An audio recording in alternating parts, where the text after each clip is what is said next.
Doctor Yunus যদি মনে করেন যে তিনি হাসিনার মতো 7.62 বুলেট ইউজ করে থাকবেন ক্ষমতায়, তিনি চেষ্টা করবেন, আমরাও আমাদের চেষ্টা করব। ডক্টর ইউনূস তিনি এক একবার এক একটি কথা বলছেন, যেটা আমাদের দেশে উপদেষ্টা, প্রধানমন্ত্রী এরা কোথা থেকে এইরকম শিফটিং, একমাত্র আমার মনে আছে এরশাদের সময় যখন নাজমুল ভাইয়েরা সাংবাদিকতা শুরু করেছেন, আমরা তখন দপ্তর সম্পাদক ছাত্রদল সেন্ট্রাল কমিটির। তো তখন বলা হয়তো যে ক্যান্সেল মাই লাস্ট অর্ডার, ক্যান্সেল মাই লাস্ট অ্যানাউন্সমেন্ট, ক্যান্সেল মাই লাস্ট অ্যানাউন্সমেন্ট, CMLA, ক্যান্সেল মাই লাস্ট অ্যানাউন্সমেন্ট। তো CMLA এরশাদের পরে কোনো সরকার প্রধানকে এতবার তার কথা চেঞ্জ করতে দেখি নাই। 136 জন পুলিশের সাথে বৈঠকে তিনি বলেন, আপনারা প্রস্তুতি নিন, আগামী ডিসেম্বর নির্বাচনকে সামনে রেখে। ঠিক তারপরেই তার প্রেস উইং তারা বললেন যে না, এখানে একটু সংশোধনী আছে, কথাটা হবে যে ডিসেম্বর থেকে জুন পর্যন্ত। তো আমি কি বলবো যে ডক্টর ইউনূস বয়সের ভারে নুজ্জ।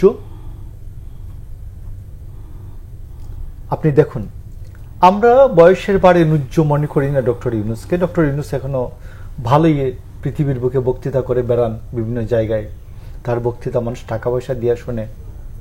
তো সেই রকম একজন মানুষকে আমরা 8ই আগস্ট আমরা মনে করেছি তিনি দায়িত্ব নিলে আমাদের এই দেশটা চলবে সঠিকভাবে। কিন্তু তিনি তার যখন প্রেস উইং, তার উপদেষ্টারা তার বক্তব্যকে ক্লারিফাই করেন, তাইলে কি আমরা বলবো যে ডক্টর ইউনূস বয়সের ভারে নুজ্জতার কারণে ভুলভাল বলেন? তো এটা তো আমি মনে করি ডক্টর ইউনূসের জন্য বিব্রতকর, অনেক বিব্রতকর, অস্বস্তিকর বাংলাদেশের মানুষের জন্য।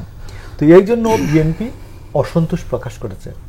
এরপরে আমি আপনাকে বলি যে এই সরকারের সমস্ত জায়গায়, এই সরকারের শিশু পার্টি, এই ডক্টর ইউনূসের যে শিশু, ডক্টর ইউনূসের চিলড্রেন পার্টি এনসিপি, এই এনসিপি বলে যে প্রশাসনে নাকি বিএনপি আছে।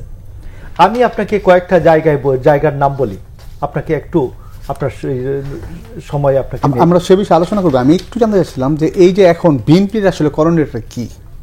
বিএনপির করণীয়, একটা পলিটিক্যাল পার্টি যা করে, আমরা তো ক্যাডার বেস পার্টি না, আমরা আপনাকে বলি আমরা একটা মাস পলিটিক্যাল পার্টি।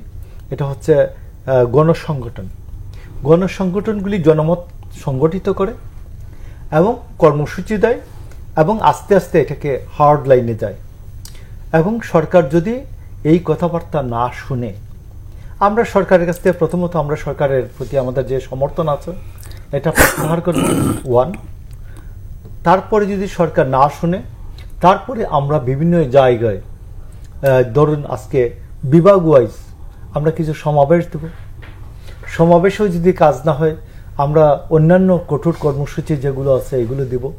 এবং ডক্টর ইউনূস যদি মনে করেন যে তিনি হাসিনার মতো 7.62 বুলেট ইউজ করে থাকবেন ক্ষমতায়, তিনি চেষ্টা করবেন, আমরাও আমাদের চেষ্টা করব। মানে হার্ডলাইনটা কি একটু যদি হার্ডলাইনটা আমি কি বলে, পলিটিক্যাল পার্টি তো হার্ডলাইনের, পলিটিক্যাল পার্টি মানে রাস্তায় যে গতানুগতিক কর্মসূচি আছে যেগুলি, সেগুলি করবে। তবে আমরা আপনাকে বলি, আমরা পুলিশ হত্যা করব না, আমি পুলিশ হত্যা করার বিপক্ষে একেবারে। আমরা 28শে আগস্ট যদি মনে করতাম আমরা 10 লাখ লোক রুখে দাঁড়াবো, তাইলে ওই দিন 500 পুলিশ মারা যেত, 5000 লোক মারা যেত। তো এই জন্য আমরা এটা করব না। আমরা ডেমোক্রেটিক ওয়েতে শান্তিপূর্ণভাবে আমরা সরকারকে প্রতিরোধ